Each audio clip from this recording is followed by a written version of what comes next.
Já ouvi dizer que a palavra é caso sério, se falada sem pensar, poderá se transformar em coisa séria, em lobisomem, bicho-papão. A palavra mal falada atrai fantasmas, escuridão.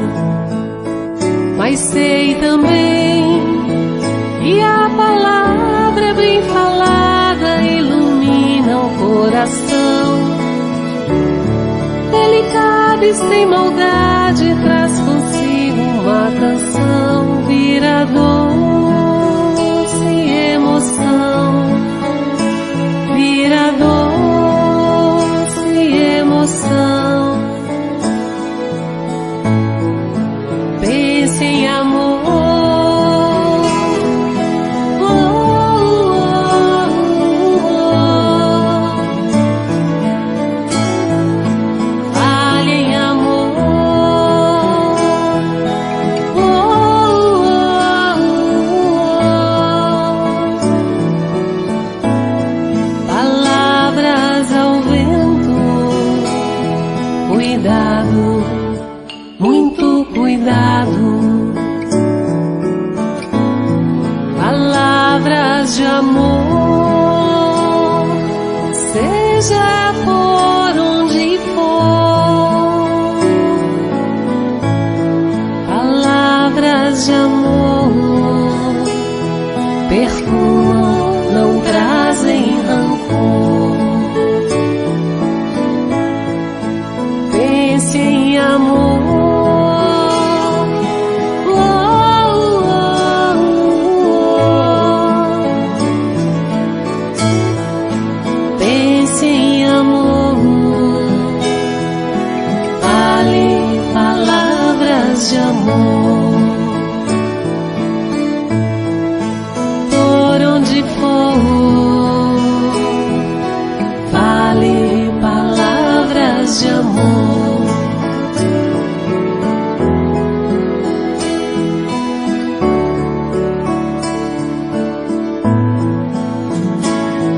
Amor, flor, fale palavras de amor.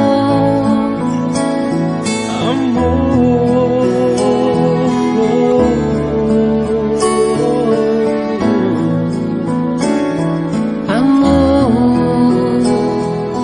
flor, criança.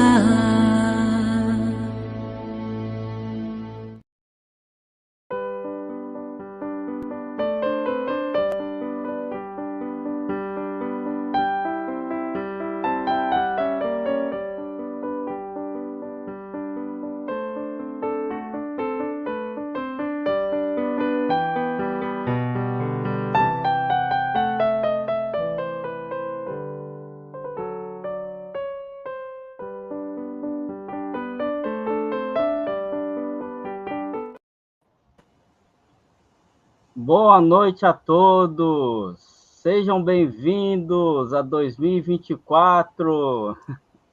Boa noite, professor, amigos do chat. Boa noite, Ronaldo. Boa noite a todos os nossos amigos que já estão aqui.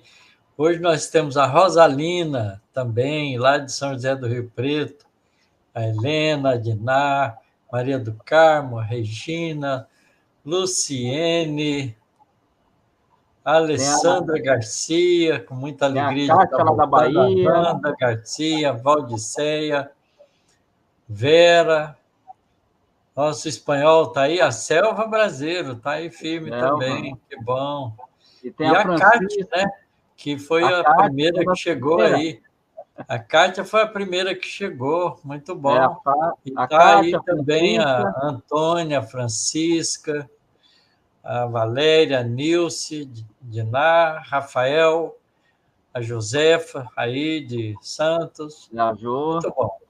Beleza? Está todo mundo conosco aí. A Lurdinha, a Luciana, a Rosa, a Silvia, o Luiz. Muito bom. Sejam todos bem-vindos e aceitem um abraço fraterno de todos nós.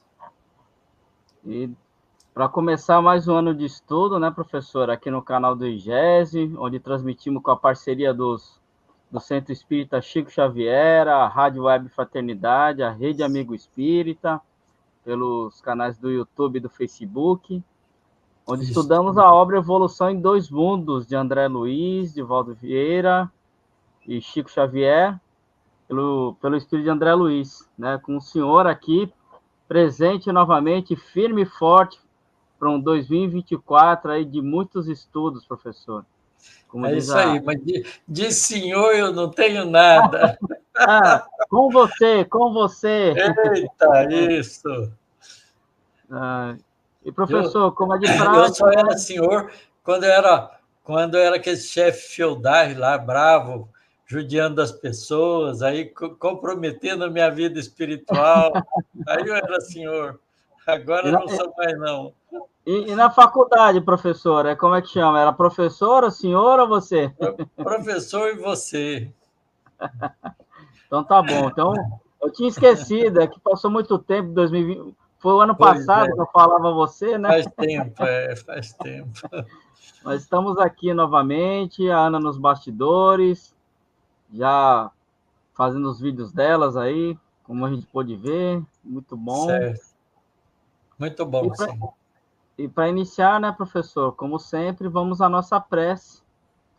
Você pode fazer para nós? Vamos, sim. Meus queridos amigos, vamos colocar o nosso pensamento em Deus, nosso Pai amoroso e bom. Vamos pensar em Jesus, o nosso governador espiritual, esse espírito maravilhoso que nós estamos vendo aqui no livro que estamos estudando, como ele, junto com seus ministros, trabalharam a evolução no nosso planeta, ajudando nós, como princípio inteligente, a se desenvolver desde o início da vida bacteriana até a fase da consciência espiritual, como nós já estamos, passando pelo mundo primitivo, não é? Nos transformando em mundos de expiações e provas, e agora, no final desse tempo, nos preparando para vencermos mais uma etapa evolutiva e nos transformarmos em uma coletividade de espíritos trabalhando no mundo de regeneração. Nos liguemos, portanto, a Jesus, o nosso governador espiritual, que é o representante do nosso Pai Celestial junto de nós, que é o nosso caminho, a nossa verdade, a nossa vida, que é o companheiro de todos os instantes, que nos amparam, nos guia, nos orienta na nossa jornada de progresso espiritual. Querido Mestre, agradecemos de todo o nosso coração por mais esse ano que ganhamos da tua bondade, no movimento planetário que a Terra faz em torno do nosso Sol. Do mesmo jeito que nós, como espíritos, gravitamos, Senhor, de encarnação em encarnação, em torno de Ti, que é o nosso sol, que ilumina os nossos corações e as nossas mentes. Ampara-nos, Senhor, no nosso trabalho de estudar e aprender, para que possamos transformar as nossas atitudes em atitudes melhores pela compreensão espiritual que adquirimos no estudo. Que as Tuas bênçãos, o Teu coração amigo esteja junto conosco agora e sempre. Que assim seja, Senhor. Muito bom. Então, nós paramos no capítulo 10, não foi, Ronaldo? Estava sem som aqui. Terminamos o estudo dele, mas o senhor falou que ia voltar nele para falar algumas particularidades, né? Nós vamos retomar esse capítulo, porque não só ele fala sobre a conquista da palavra, mas ele também deixa detalhes importantes sobre as conquistas da responsabilidade. Por isso esse capítulo chama a palavra responsabilidade. E para a gente entender isso, não é? Ele começa mostrando que os espíritos bondosos com Jesus foram interferindo, né, na construção do nosso corpo físico e na estrutura do perispírito, para que a gente pudesse ter um mecanismo de comunicação, não é? Onde a gente pudesse vestir os nossos primeiros pensamentos com símbolos, não é? Sonoros e mais tarde com símbolos escritos que pudesse permitir a gente, não é, a consolidar o conhecimento, transmitir de maneira mais fácil o conhecimento, comunicarmos uns com os outros e apertarmos por essa comunicação a relação que temos de fraternidade que devemos desenvolver ao longo da nossa jornada evolutiva. Então, a gente vê nessas primeiras partes desse capítulo, ele falando sobre isso, né? Sobre os primeiros movimentos que a gente foi fazendo, emitindo sons de qualquer maneira, até a gente adquirir o mecanismo da palavra. E aqui nesse item, mecanismo da palavra, ele diz com clareza um pouco de como foi estruturado o nosso aparelho fonador. Ele diz assim, ó, com extremo carinho, de vagarosa confecção, os técnicos da espiritualidade superior compõem a cartilagem situada em plano inferior, a cricoide, que representa um anel modificado da traqueia, que tem o nome de cricoide, sustentando uma placa na parte posterior, sobre a qual, no bordo superior e de ambos os lados da linha média, se apoiam as duas aritenoides, são dois músculos especiais, né, que vão formar as cordas vocais, que se permitem assim a conjunção ou afastamento entre si, fazendo o movimento das cordas vocais. Cada uma possui na base dessas duas aritenoides uma cavidade, uma apófise, a interna vocal, em que está inserida a parte posterior da corda vocal, verdadeira, do mesmo lado, e a outra que é externa e é muscular. Com a mesma habilidade, os técnicos tecem a cartilagem localizada na região anterior ou cartilagem tireoide, formando, a destacar sobre a pele, né, formando o que nós chamamos pomo de Adão, que é essa parte aqui, né, que representa uma parte do nosso aparelho fonador. E essas duas lâminas formam um ângulo diedro, né, né? Essas lâminas verticais que se conjugam na linha mediana, traçando um ângulo diedro, formando assim duas superfícies, né, que encontram no ponto, que se voltam então para dentro, para a retaguarda, e onde se fixam, protegendo com isso as cordas vocais verdadeiras, que fica por trás do pomo de Adão. Tá? E é muito bom, muito interessante isso. Essa cartilagem se une com o anel da cricoide, exatamente onde estão fixados as membranas que a gente chama de cordas vocais, e por cima com um osso hioide, através de membranas e ligamentos, o qual fornece apoio para a implantação da laringe. Depois eu vou mostrar figuras desse órgão.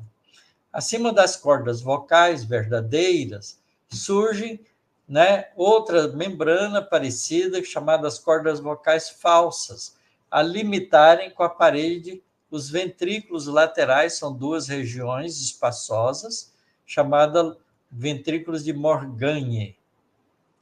Todos os músculos que garantem o movimento das cordas são formados em pares, exceto um outro que fica por cima, chamado aritenoide, que assegura as funções da glote, que faz o movimento da glote vocal, que protege a traqueia para não entrar alimentos, e formando com avançado primor a previsão e eficiência, a abóbada de precioso condicionamento, onde a pressão do ar pode fazer-se com segurança para separar as cordas vocais em serviço. Então, aqui ele faz uma descrição do aparelho fonador, tá certo? Para depois, então, mostrar que esse aparelho fonador, né, vai desenvolver uma sonoridade especial, que é o que ele chama, no item seguinte, de linguagem convencional.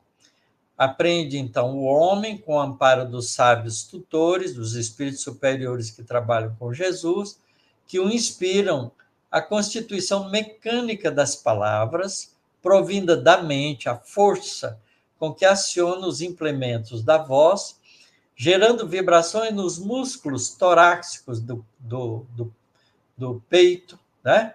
Incluindo os pulmões e a traqueia, como um fole, o gerador do movimento do ar que vai passar pelas membranas, cordas vocais e produzir, através das vibrações, um som modulado, fazendo então ressoar o som na laringe e na boca, que exprimem também cavidades supraglóticas para cima da glote, para a criação, enfim, da linguagem convencional, com que reforça a linguagem mímica, com as mãos e com gestos, e primitiva ainda, por ele adquirida na longa viagem através do reino animal.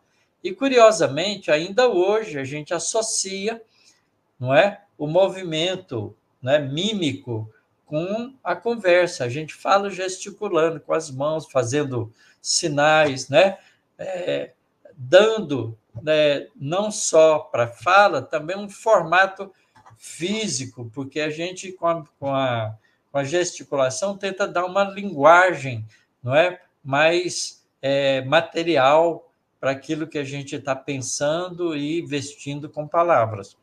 É curioso que essa linguagem mímica hoje está tão bem especializada e tão bem estruturada que ela representa a linguagem para as pessoas que têm a surdez, que têm o defeito de não ouvir.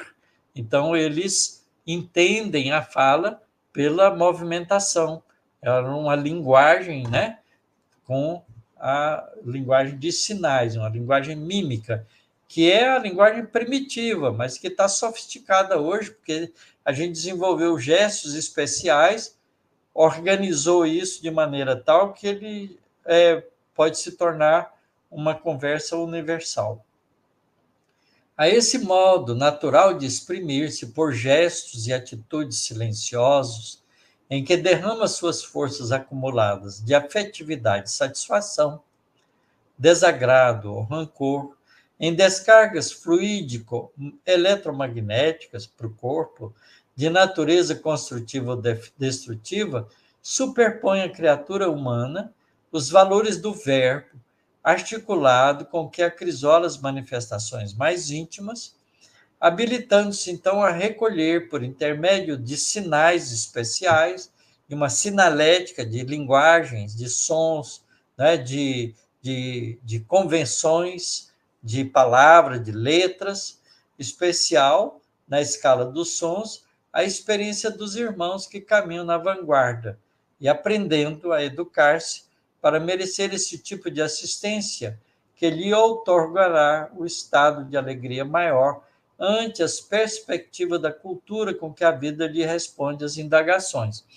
Vejam bem que isso é o trabalho do professor na sala de aula, que gesticulando e falando, usando toda essa sonoridade, essa sinalética, não é? Que é a linguagem, que é a língua, que é o idioma, a gente pode transmitir conhecimentos e cultura para os jovens que vão adentrando a vida, e assim os mais velhos vão passando experiência para os mais jovens, dando uma continuidade evolutiva para o progresso do conjunto inteiro da humanidade. Muito bom isso. Então, nós vamos aqui também ler mais o texto seguinte, porque a palavra ajudou no desenvolvimento e emissão do pensamento contínuo no princípio inteligente que se tornou espírito.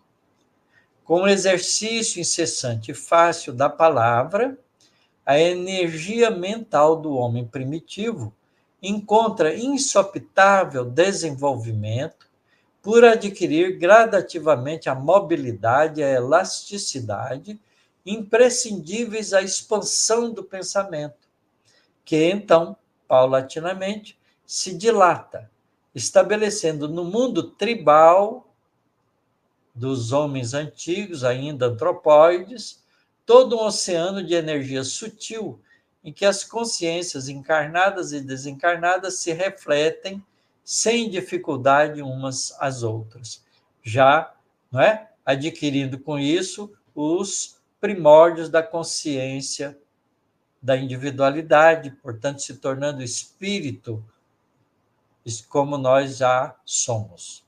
Valendo-se dessa instituição de permuta constante, a linguagem, a palavra, as inteligências divinas dosam os recursos da influência e da sugestão e convidam o espírito terrestre ao justo despertamento da responsabilidade com que lhe cabe conduzir a própria jornada. Veja bem que aí significa adquirido a consciência da própria individualidade, portanto, os primeiros desejos de escolha, inaugurando a fase do livre-arbítrio inicial, e a partir daí assume a responsabilidade de conduzir-se na própria jornada. Pela compreensão progressiva entre as criaturas, por intermédio da palavra que assegura o pronto intercâmbio, fundamenta-se no cérebro o pensamento contínuo, e por semelhante maravilha da alma, as ideias relâmpagos e as ideias fragmentos que o princípio inteligente tinha enquanto crisálida de consciência, não é, no reino animal, se transformam agora em conceitos e inquirições, traduzindo desejos e ideias de alentada substância íntima. Começando a fixar o pensamento em si mesmo, fatigando-se para concatená-lo e exprimi-lo, confiou-se o homem a novo tipo de repouso, a meditação compulsória ante os problemas da própria vida, passando a exteriorizar inconscientemente as próprias ideias e, com isso, a desprender-se do carro denso de carne, desligando as células de seu corpo espiritual das células físicas durante o sono comum, para receber, em atitude passiva ou de curta movimentação junto do próprio corpo adormecido, a visita dos espíritos, dos benfeitores espirituais, que começam a instruí-los sobre as questões morais. O continuismo da ideia consciente, então, acende a luz da memória sobre o pedestal do automatismo. Isto é, a gente deixa de viver puramente pelo instinto para começar agora a escolher na nossa memória mudanças e direções que nós desejamos ou que nós recebemos de sugestão durante o sono físico dos instrutores espirituais. Então, a gente começa a deixar a vida de automatismo, isto é, de puro, não é, instinto, para começar a decidir sobre as coisas. Portanto, essa é a fase da conquista da razão, da consciência da própria individualidade e do começo da conquista da memória consciencial. Memória consciencial é a memória que a gente construiu e que a gente tem acesso a ela. Isto é, eu posso parar, meditar, pensar e recordar o que eu fiz ontem, porque eu tenho acesso a essa memória. E aí tomar, com base na experiência adquirida ontem, decisões para o novo dia que começa. Então, essa capacidade de escolha se dá junto com a aquisição da razão e da consciência da própria individualidade. Mas o papel da palavra nisso foi determinante, porque a gente começava a expressar os nossos interesses e o nosso íntimo, né, na comunicação com os outros. Quando a gente tinha fome, a gente reclamava que tinha fome. Quando a gente tinha desejo de sair para pegar alimento, para caçar ou para aventurar, a gente se comunicava com os companheiros para fazer isso através dessa linguagem ainda rústica que a gente foi desenvolvendo. Então, não é, começa a partir daí uma luta evolutiva entre a alma que pergunta, a existência que se expande e a ansiedade que se agrava, e o espírito que responde ao espírito, né, no campo interno do pensamento, da intuição pura, começa-se, esboça-se a imensa luta do progresso consciencial.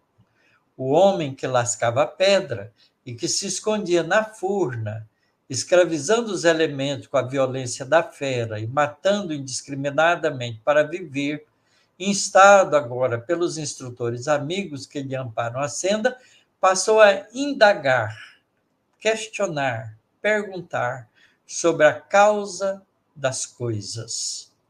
Constrangido a aceitar os princípios de renovação e progresso, refugia-se no amor-egoísmo, na intimidade da prole, da família ainda, grosseira, que lhe entretém o campo íntimo, mas que também o ajuda a pensar. Observa-se, então, tocado por estranha metamorfose, por estranha mudança. Vê instintivamente que não mais se poderia guiar pela excitabilidade dos seus tecidos orgânicos, isto é, pelos impulsos dos instintos, ou pelos apetites furiosos herdados dos animais, não é característico da vida instintiva. Desligado lentamente dos laços mais fortes que o prendiam às inteligências divinas, a lhe tutelarem o desenvolvimento para que se lhe afirme as diretrizes próprias, começa a sentir-se sozinho, esmagado pela grandeza do universo. Isto é, ele se identifica eu aqui e o resto do mundo. Quer dizer, então ele se sente só, mas inserido numa realidade imensa, numa grandeza do universo que ele ainda não compreende. A ideia moral da vida começa a ocupar-lhe o crânio.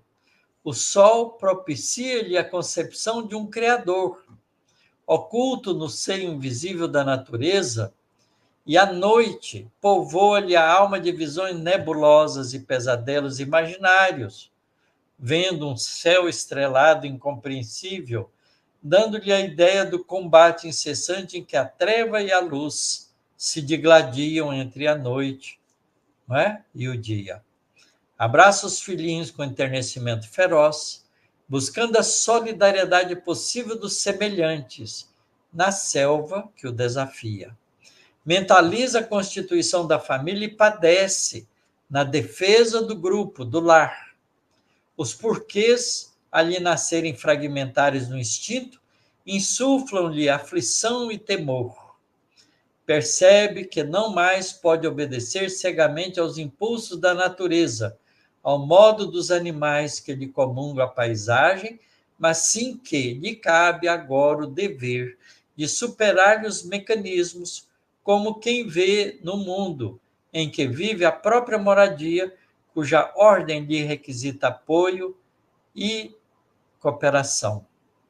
Essa aqui, toda essa descrição que ele faz, é o simbolismo da perda do paraíso. Não é? É descrito na linguagem da Bíblia, do Velho Testamento, não é? Da perda do paraíso, Adão e Eva, porque começam a tomar conhecimento das coisas, a sentir-se por si próprio, não mais obedecendo pura e simplesmente ao instinto, mas tendo desejos e escolhas. E sabendo que ele é diferente do que está fora. Então, isso lhe dá um contexto de solidão, de individualismo, de diferença entre o resto. Tá certo? Então, essa concepção ajuda no espírito a busca pela sua própria caminhada evolutiva. Ele passa, a partir daí, dos desejos de querer, começa a construir o seu próprio caminho evolutivo. Muito bonito isso. Aí ele vai juntar com isso o nascimento da responsabilidade. A ideia de Deus iniciando a religião, a indagação prenunciando a filosofia, a experimentação anunciando a ciência, o instinto de solidariedade prefigurando o amor puro e a sede de conforto e beleza, inspirando o nascimento das indústrias, das artes, eram pensamentos nebulosos, torturando-lhe a cabeça e inflamando-lhe o sentimento. É claro que nessa fase ele não sabe o que é indústria, o que é arte. Ele começa a imitar a natureza construindo coisas, fazendo aparelhos, fazendo peças, desenvolvendo ferramentas, roupagem para se proteger, enfim, começa a construir coisas pelo seu próprio desenvolvimento e desejo de se sentir mais confortável e mais, não é? A beleza começa também a instigar nele a melhoria das coisas ao seu redor.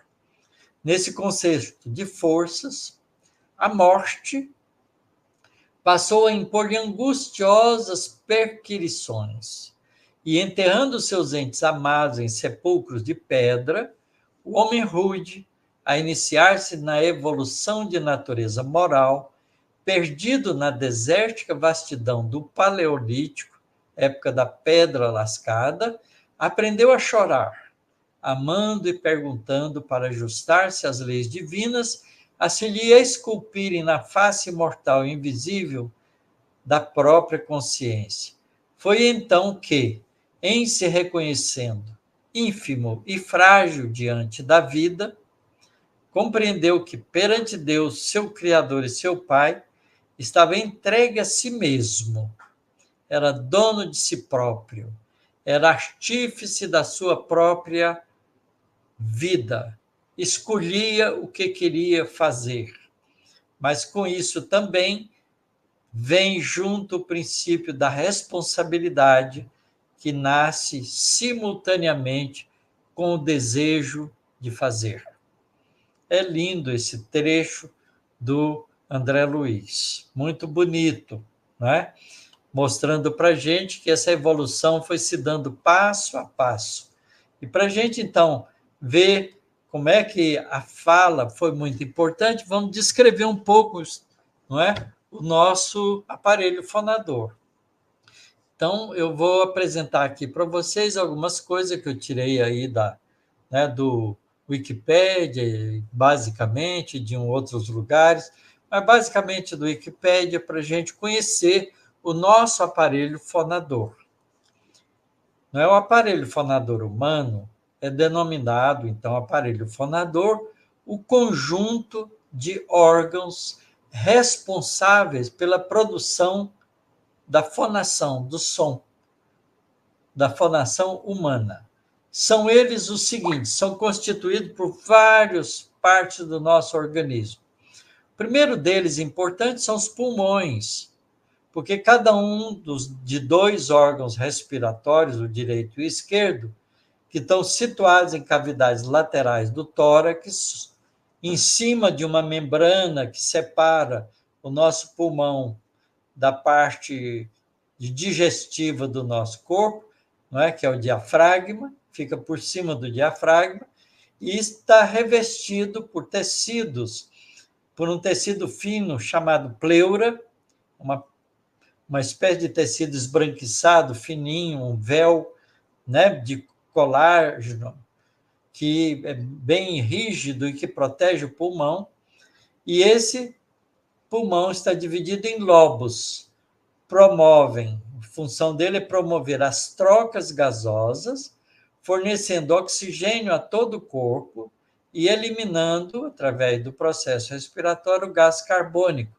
E é então esse gás que vai ser expelido e que vai produzir, não é, o som num tubo especial, feito uma flauta especial, que vai produzir, então, os sons.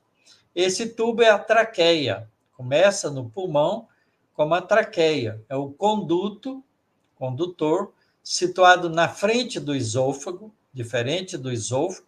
Tem dois dutos, dois condutores. A traqueia, que é a entrada e saída do ar, e o esôfago, que é a entrada do alimento. Então, a traqueia fica na frente do esôfago. Essa traqueia é constituída de anéis cartilaginosos, horizontalmente dispostos, que liga a laringe ao brônquio e serve para a passagem de ar através desse duto chamado traqueia artéria, traqueia do condutor. Depois do final da traqueia, tem uma parte que fica por baixo das cordas vocais, que é chamada laringe. A laringe começa na traqueia e termina nas cordas vocais. Está constituído das cordas vocais e da glote. Então, a laringe também faz parte. E aí, acima da laringe, das cordas vocais, a gente tem uma outra região chamada faringe. A faringe, não é, fica acima das cordas vocais. Depois eu vou mostrar isso para vocês. Faz parte também do aparelho fonador os lábios. Os lábios superior e inferior são as bordas da mucosa que reveste a boca humana, né? A gente sabe o que é. Os dentes, que modulam o som. Os alvéolos, que estão lá dentro do pulmão, que eu vou mostrar para vocês também. E dentro da boca, o palato duro, que é o céu da boca. É o teto da boca de todos os animais vertebrados, incluindo os humanos. Ele separa a cavidade oral da boca da cavidade nasal, que fica por cima, que é as fossas nasais do nariz. O palato é dividido em duas partes.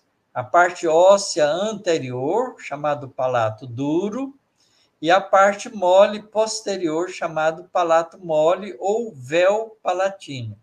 O palato mole é constituído da parte mais funda da nossa boca e que contém aquela campainha que a gente chama, que é a úvula. Então, a parte mole ali é chamado palato mole, que inclui o véu palatino e a úvula. E tem ainda também, fazendo uma caixa, a parede rinofaríngea, do nariz e abaixo, né, da boca. Né? E um órgão importante para a fonação é a língua. Então, a gente tem a ponta da língua, que chama ápice da língua, e a raiz da língua, que é a parte mais funda, que fica presa. E, certamente, também o nariz faz parte desse aparelho fonador. Então, aqui a gente tem uma imagem para mostrar isso. Aqui nós temos o pulmão, os dois pulmões. A membrana que separa aqui embaixo é aquela membrana que nós falamos, tá certo? Que tem aqui o nome, né, do diafragma, tá certo? Desculpe. Do diafragma, que o diafragma fica aqui embaixo. Esse tecido todo é envolvido por um tecido fininho chamado pleura, e veja que o pulmão é constituído de lobos. Tem um lobo aqui, um lobo aqui, um lobo aqui atrás, do mesmo jeito, o lado esquerdo e direito, todos dois. E aqui a gente tem esse anel, né, esse duto aqui, cheio de anéis cartilaginosos, que é a traqueia. A traqueia se divide aqui embaixo, entra numa parte do pulmão esquerdo, ou está na parte do pulmão direito, e vai se ramificando até chegar nos alvéolos. Aqui em cima, nessa figura, tem uma amplificação mostrando o saco alveolar, que é um conjunto de alvéolos que faz uma parte, né, parecendo aqui um cacho de uva, tá ok? E aqui do lado a gente tem um detalhe desses alvéolos para a gente poder entender que é o sangue, né? As artérias que são vermelhas e as veias são azuis, que a gente vê aqui nessa figura. As veias traz o sangue, não é? Para o pulmão, até as ramificações capilares, para que esses capilares agora fiquem em contato com o ar que foi aspirado na respiração, cheia de oxigênio. O oxigênio entra nas células vermelhas, oxigena as células vermelhas, e elas voltam, então, agora pelas artérias, que são as vermelhas, e vão para o coração, onde o coração vai, então, empurrar para o organismo inteiro, para que possa levar o oxigênio para o corpo todo. Então, tudo isso, vejam que são detalhes impressionantes. Aqui eu posso fazer uma observação curiosa. As pessoas que fumam encharcam essa parte interna do saco alveolar, né, de um muco preto chamado, né, da fumaça, do alcatrão, do cigarro, e impede a troca de oxigenação. Portanto, o indivíduo que fuma durante muito tempo, ele tem dificuldade respiratória. E isso também, essas moléculas produto da queima do cigarro, muitas delas são cancerígenas, e elas, então, entram nas membranas das células que constituem esse tecido e começam a produzir disfunção que leva à formação do câncer pulmonar. Então, ele está aprendendo isso aqui para a gente ver. Então, depois da traqueia, não é, a gente tem, então, a laringe, que começa aqui no final da traqueia, sobe até essa regiãozinha que está obscurecida aqui, que é basicamente as cordas vocais.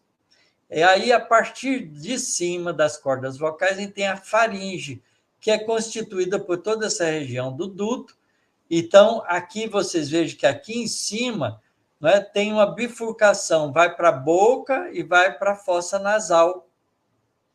Tá certo? E a gente movimenta essa partezinha aqui para que o som possa sair mais bucal ou mais nasal, para dar característica de sonoridade às nossas palavras. Então, o ar expelido pelo pulmão passa por aqui, faz vibrar essa membrana e modula toda essa região para poder articulando a fala, abrindo a boca, mexendo a língua, fechando, não é? A gente modula o som para criar as palavras. É muito interessante isso. Aqui tem uma visão um pouco mais amplificada para a gente ver direitinho, tá certo? Aqui está a traqueia, aqui está a faringe, aqui as cordas vocais. O pomo de Adão está aqui na frente, veja que as cordas vocais ficam atrás do pomo de Adão.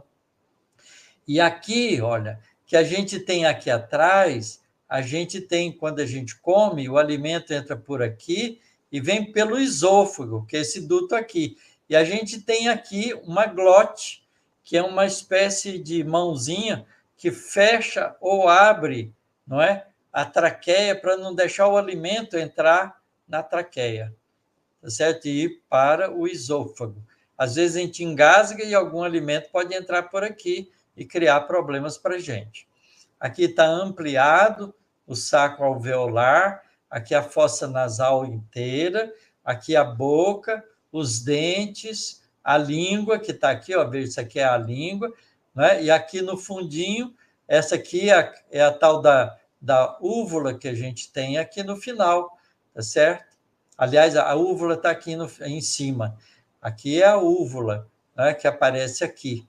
Então, essa região aqui é o palato mole e aqui é o palato duro, que tem um osso que separa essa região daqui dessa região da fossa nasal.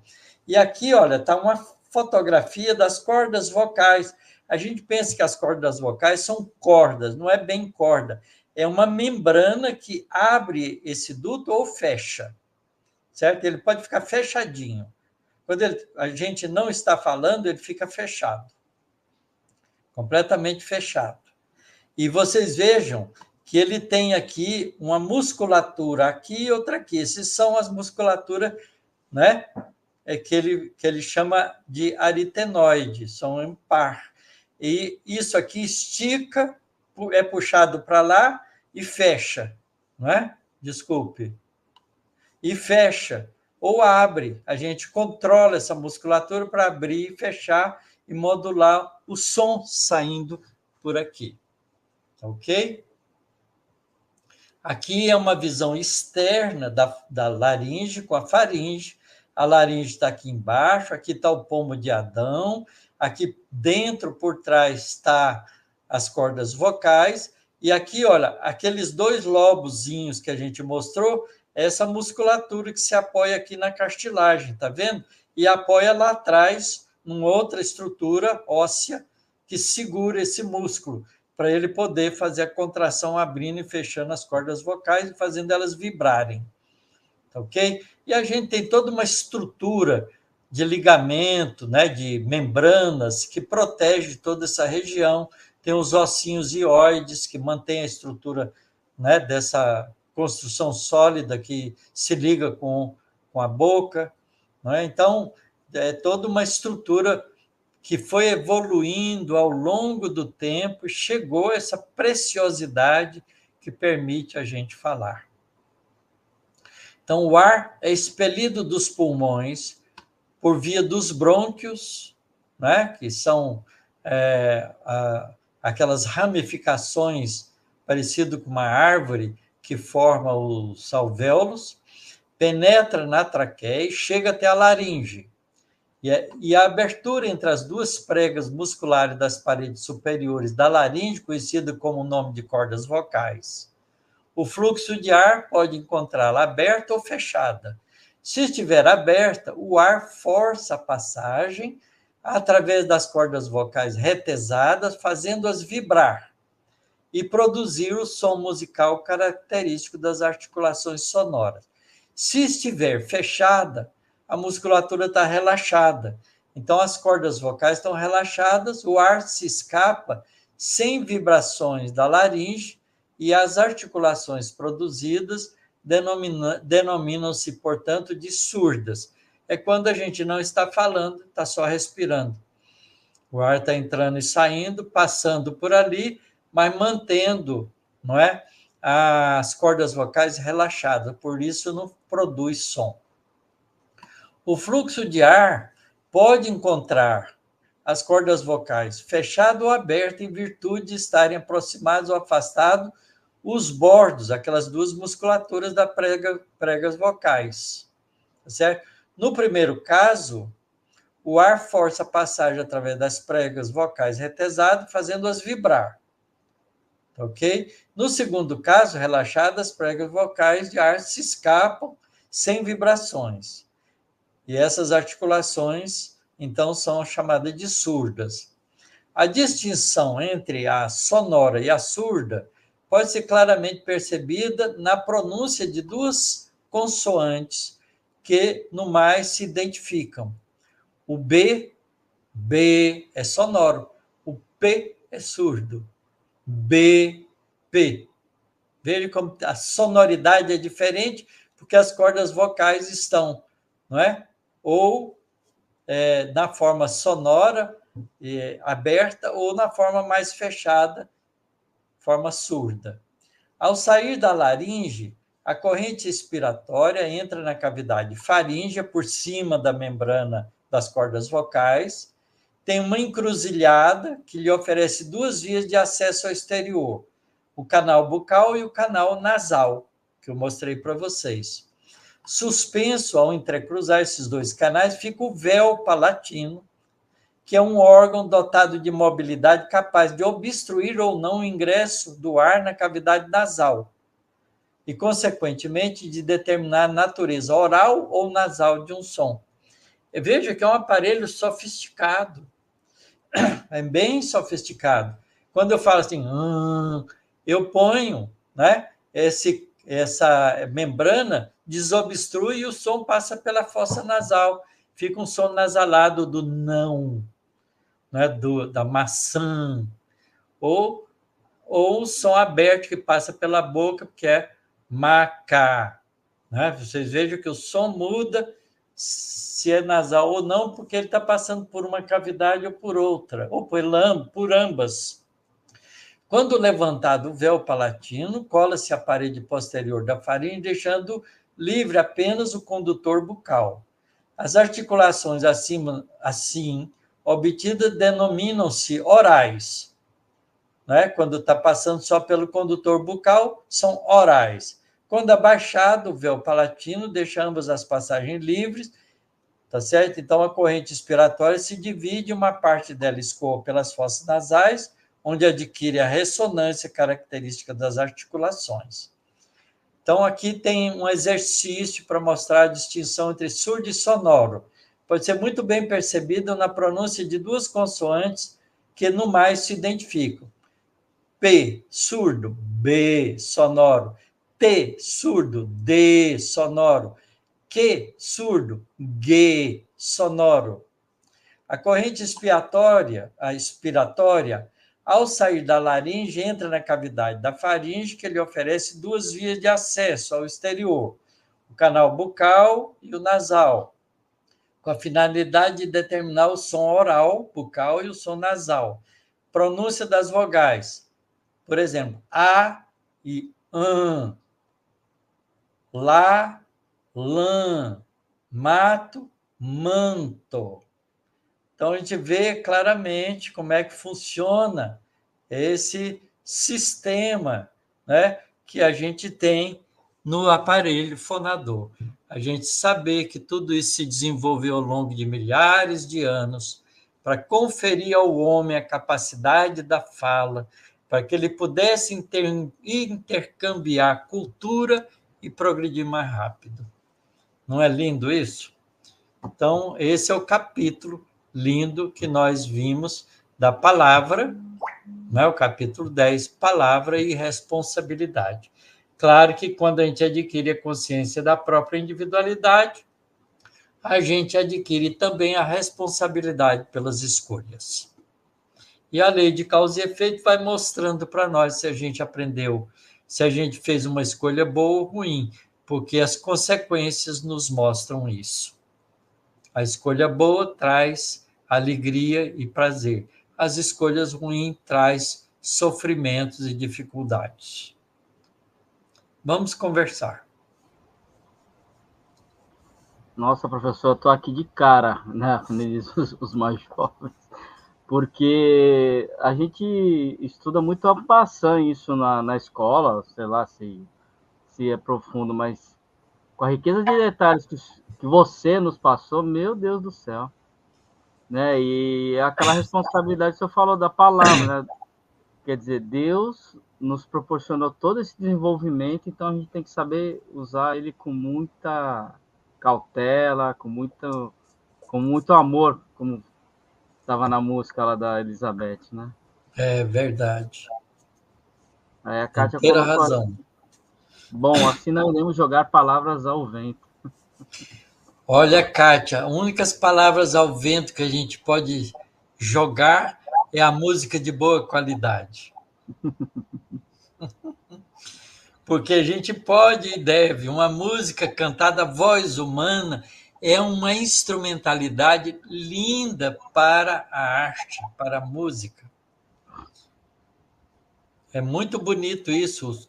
Nenhum aparelho que a gente inventou ainda é capaz de, né, imitar com precisão a voz humana. É mesmo, né, professora?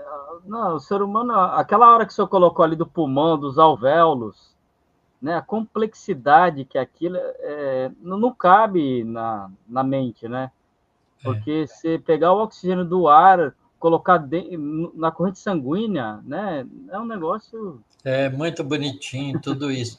E a gente, então, quando a gente, né, às vezes a gente está fumando, despreocupado, achando que aquilo é uma maravilha, e esquece, porque não sabe como é que funciona lá dentro, a ignorância que camufla isso, nós não sabe que está adulterando o funcionamento de uma máquina que foi desenvolvida ao longo de milhares e milhares de anos para se aperfeiçoar, para fazer a função que está fazendo.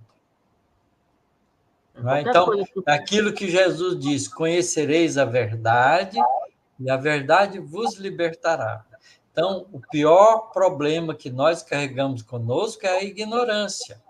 Quanto mais a gente aprender as coisas, mais sensatamente a gente vai reagir. Vai agir e reagir. Então, qualquer coisa que nós inspiramos que não seja o ar, faz mal. Em geral, é isso mesmo. A Ana Sintra colocou lindo e complexo. É lindo e complexo. E a Kátia concordou com o senhor, exatamente, professor.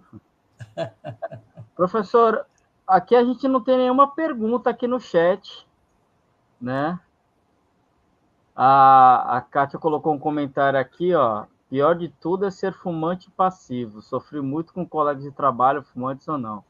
Ainda bem que hoje... Ainda bem, não é, Kátia, que a nossa sociedade já até atingiu esse nível de entendimento em que hoje as pessoas fumantes não fumam mais perto dos outros. Geralmente não se pode mais fumar em ambiente fechado, né?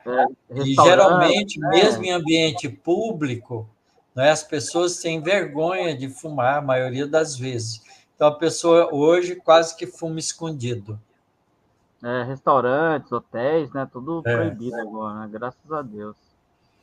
A gente progride. Tem gente que não acredita, mas a gente está progredindo. Com certeza, né, professor? Se falar, o mundo não tem jeito sim, está no caminho certo. Tá. A gente esquece, às vezes, quem é o governador deste planeta, né, professor? Esquece. Aí em dezembro a gente lembra... A gente pensa que Jesus está, né, dormindo, descansando. Ele trabalha, né? Ele não trabalha 24 horas por dia, porque ele não conta o tempo como a gente. Ele trabalha sempre. Chegou uma pergunta da Diná aqui, professor. Professor, vemos crianças que aprendem a falar muito cedo e se expressam de maneira que surpreende. Seria evolução espiritual? Nós estamos hoje, Diná, com os espíritos que nós somos e já tivemos tantas encarnações, que nós já estamos aprendendo a ter controle mais rápido sobre o corpo físico. E pelos estímulos hoje que as crianças têm, que antigamente a criança não tinha tanto estímulo como tem hoje. As crianças aprendem tudo muito mais depressa.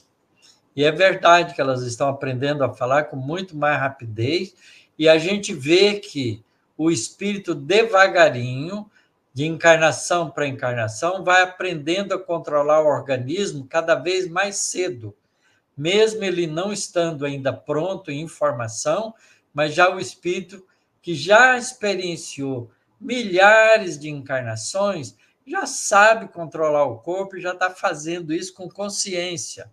Por isso é que está amadurecendo. Nós estamos entrando na fase do mundo de regeneração e tudo isso é conquista acumulada.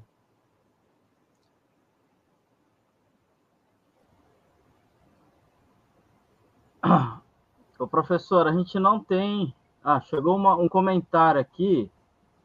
Maria das Graças. Muito bom que ela colocou. Eu, graças a Deus, parei de fumar durante a pandemia, depois que eu comecei nos estudos da doutrina, só tenho que agradecer por tudo isso. Parabéns, ali. Parabéns, Maria da Graça.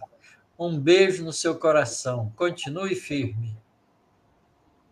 Não é fácil também, né, professor? Para quem hoje Não é. É um esforço continuado, porque a tentação de voltar não é pequena. A gente sabe disso. O meu pai, ele fumou até os 40 anos, até o médico falar assim, você para ou você morre. Ele parou. Professor, não temos mais nenhum comentário, não temos mais nenhuma pergunta aqui no chat.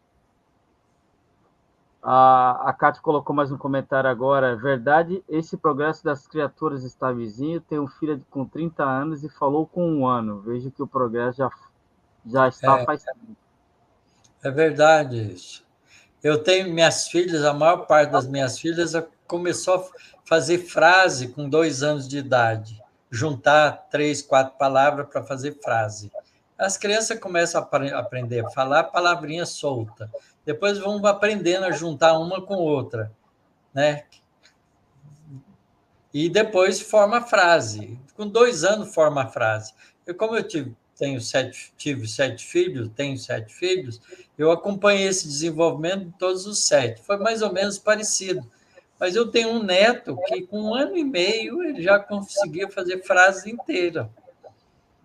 Você vê, numa geração só. Já tem um avanço incrível. Né? Eu ia até perguntar se tem alguma coisa a ver a diferença, porque as meninas começam a falar mais cedo que os homens, né?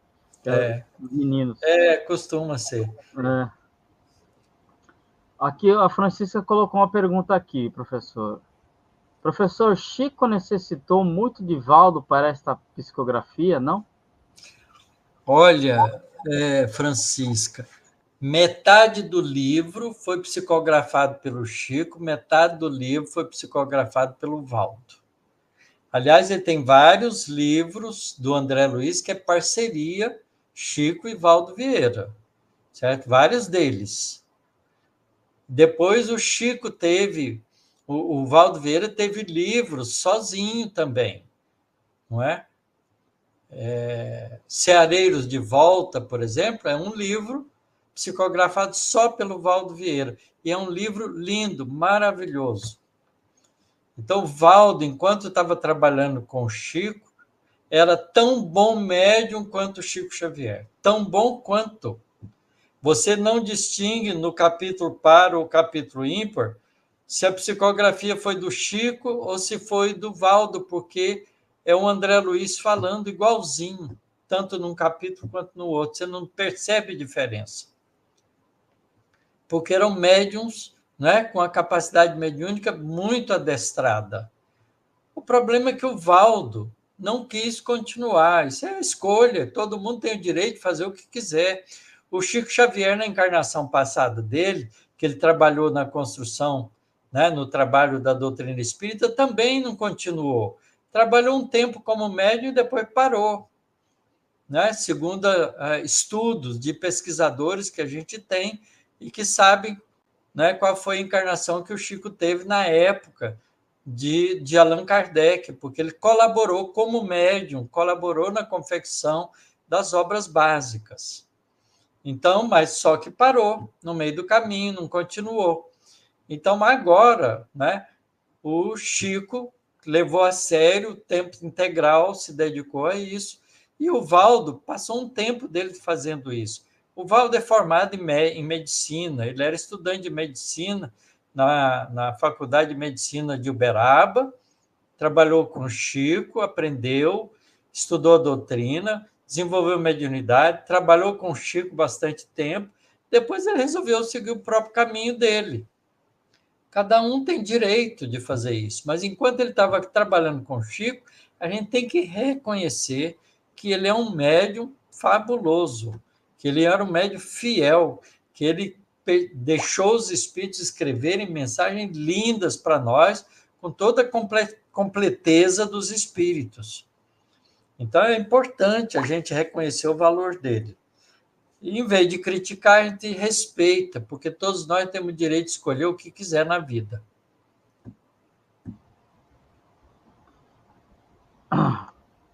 Professora, a Helena colocou uma pergunta aqui.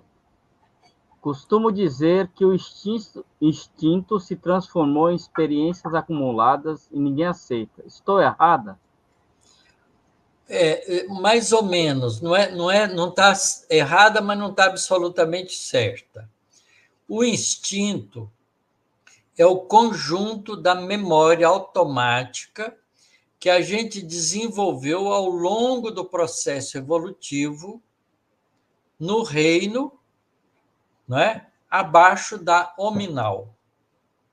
Quando a gente passou para o reino hominal, o espírito começou a criar uma nova memória, que é a memória consciencial, sem perder nada da instintiva, porque a gente continua tendo todos os instintos como memória acumulada, automática, até hoje.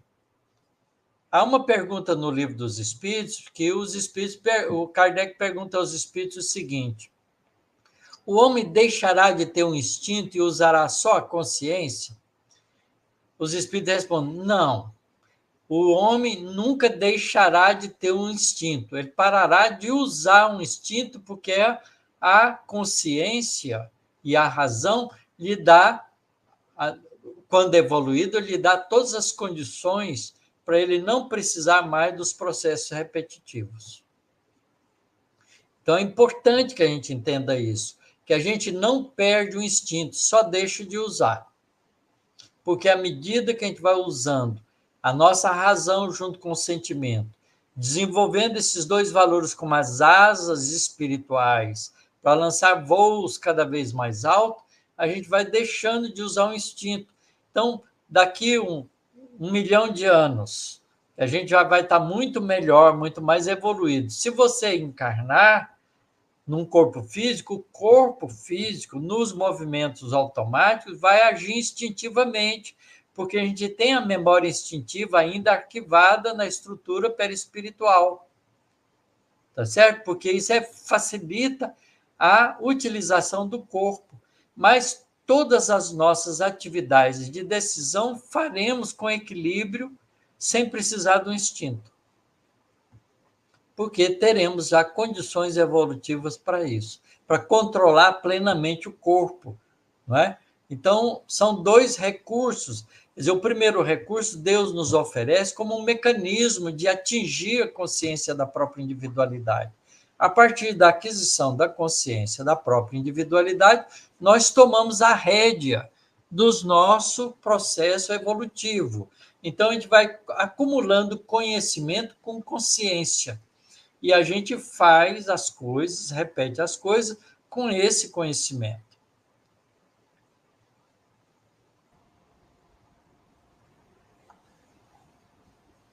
Quando diz a Lourdinha aqui, ó, quanto maior habilidade nas palavras, maior responsabilidade no conteúdo, como sugere o capítulo. É verdade isso também, Lourdinha.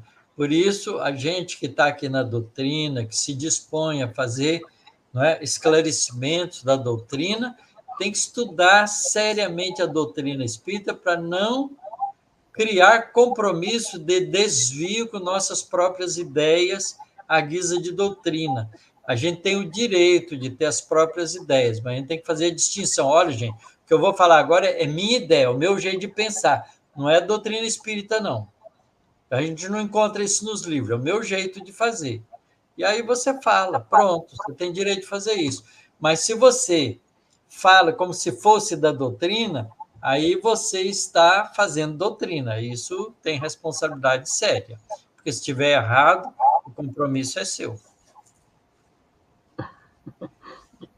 Que nem diz a Lourdinha mesmo aqui, professor, palavra e responsabilidade. Isso. É o título do capítulo. A Kátia colocou aqui, então, não consigo entender como o Valdo deixou esse legado, só mesmo livre-arbítrio para explicar. É, claro. É só você entender, Kátia, o seguinte, você está, por exemplo, numa posição evolutiva e você provavelmente fez a escolha de estudar e conhecer a doutrina espírita e fazer o esforço de ir mudando os seus velhos hábitos, que não são bons, para hábitos novos, porque você está formando novos hábitos, porque você está dirigindo as suas ações com a sua consciência, com o seu desejo, com a sua vontade, certo? Mas daqui 5 anos, você pode chegar e escolher, olha, eu não vou fazer nada disso, não vou aproveitar o resto da vida que eu tenho. Você pode fazer isso, tem direito a fazer isso, tá certo? Só que todas as decisões que a gente toma têm responsabilidades. Se essa decisão que você toma vai atrasar o seu desenvolvimento, você vai pagar esse preço de ficar atrasado no seu desenvolvimento. Se feriu outras pessoas, você vai assumir a responsabilidade de corrigir isso mais cedo ou mais tarde. Quanto mais cedo, melhor. Tá certo? Mas a gente tem o direito de fazer essas escolhas. Nós somos espíritos imortais. Falhar numa encarnação prejudica o nosso andamento evolutivo, mas não nos torna, não é? Como a gente aprendia em outras religiões, definitivamente perdido. Né? Não há o pecado capital, não há nada capital. Tudo é relativo, porque qualquer pessoa que está agindo de maneira inadequada pode resolver, em qualquer momento, agir de forma adequada, porque não há empecilho, impedimento para isso. Pode ser mais fácil ou mais difícil, dependendo, né, do empenho que você coloca nas suas decisões. Mas a gente é livre. A coisa mais bonita da doutrina espírita é essa consciência da nossa liberdade. Mas a liberdade traz junto a responsabilidade. Você pode estar certa que o Valdo Vieira, que já desencarnou, se encontra no mundo espiritual, deve ter avaliado essa escolha dele e verificado se foi conveniente ou não. Se não foi conveniente, ele vai consertar isso em tempo. Mas não nos cabe julgar. Isso é que é importante. Eu lembrei daquele vídeo que o pessoal do GES postou lá, né, professor? É. A Kátia colocou: professor, você me descreveu neste momento. Já estou espírita há quase 40 anos. Sem ela, não estaria mais encarnada. É provável, né, Kátia? Deus é tão bom para a gente que quando a gente começa a agir no caminho do bem, ele dá todos os recursos para a gente continuar mais tempo. Professor, não temos mais perguntas, mais comentários. Gostaria de agradecer a você novamente por essa oportunidade de trabalho, né, por esse estudo maravilhoso de hoje, que a gente estudou a última vez esse capítulo, mas realmente foi diferente, né? Você pegou ali do meio do caminho do capítulo e deu foi como se a gente estivesse aprendendo um pouquinho mais sobre o capítulo, né? Toda vez que a gente vai ouvindo, a gente vai estudando, vai aprendendo mais, né? E com a sua explicação do aparelho fonador, então, ficou maravilhoso. E olha, o próximo capítulo é a existência da alma. Ele vai ser muito bom. É um capítulo lindo também. Todos os capítulos desse livro são maravilhosos. Eu gosto muito desse livro. E em falar em lindo, professor, linda aquela sua orquídea ali, viu? Que está ali atrás do senhor. Agora, eu já tinha reparado nela, ela está linda ali. Ainda é orquídea deixada pela Cleusa. Ai, que linda. Então, chegamos ao final de mais uma aula, professor, agradecendo a todos vocês que estiveram aqui conosco. Muito obrigado pelas perguntas, pelos comentários, né, por essa sintonia que estamos. E agradecer e aguardar vocês na próxima sexta-feira, estudaremos o capítulo 11. Isso, eu agradeço também de coração todos vocês que estão nos acompanhando e com vibrações tão bondosas na minha direção, na direção do Ronaldo, da Ana. Nós ficamos muito felizes de estar aqui nesse grupo de trabalho, de aprendizado, de progresso junto. Eu sempre gosto de dizer isso, porque eu acho que isso é uma verdade. Progredir junto é muito mais fácil, mais agradável do que progredir sozinho. Então, vamos fazer todo o trabalho junto, que é sempre bom. Então, meus amigos, muito obrigado. Não, temos a prece final, né, professor? Que você vai fazer. Sim, eu posso fazer, sim. Teve uma hora que eu saí porque eu dei uma engasgada com a água. Eu lembrei, a glote não deve ter fechado direito.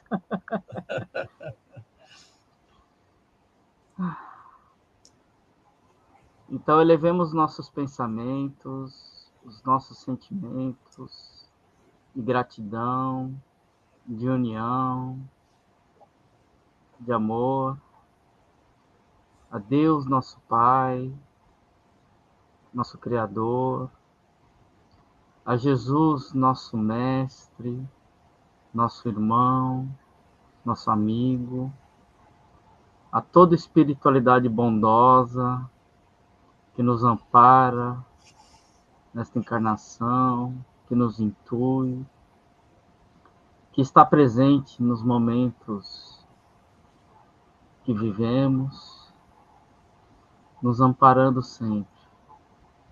Agradecendo pela esta oportunidade da vida, desta encarnação que estamos vivendo, por esse estudo que nos esclarece, que nos conforta, que nos traz entendimento, para que possamos continuar evoluindo, trabalhando, aprendendo uns com os outros, e que possamos colocar em prática tudo aquilo que já sabemos, tudo aquilo que temos aprendido. Obrigado, Mestre Jesus, por se fazer presente em nossas vidas. Gratidão a todos esses espíritos, Chico, Valdo, André Luiz, Emmanuel, que nos trouxeram esta obra do mundo espiritual e que podemos hoje usufruir dos seus ensinamentos. Gratidão ao professor Otacílio, que compartilha conosco os anos de estudo que teve, tanto na parte da doutrina espírita, como também na parte do ensino intelectual. Nós sabemos, mestre, que tudo provém de ti, tudo é permitido por ti. Ampara o nosso planeta e que neste ano que começamos, possamos continuar a trabalhar em prol do teu amor, da tua seara, para que possamos evoluir rumo ao mundo de regeneração, qual este é o destino do nosso querido planeta Terra. Nos ampare, mestre querido, hoje e sempre, que assim seja.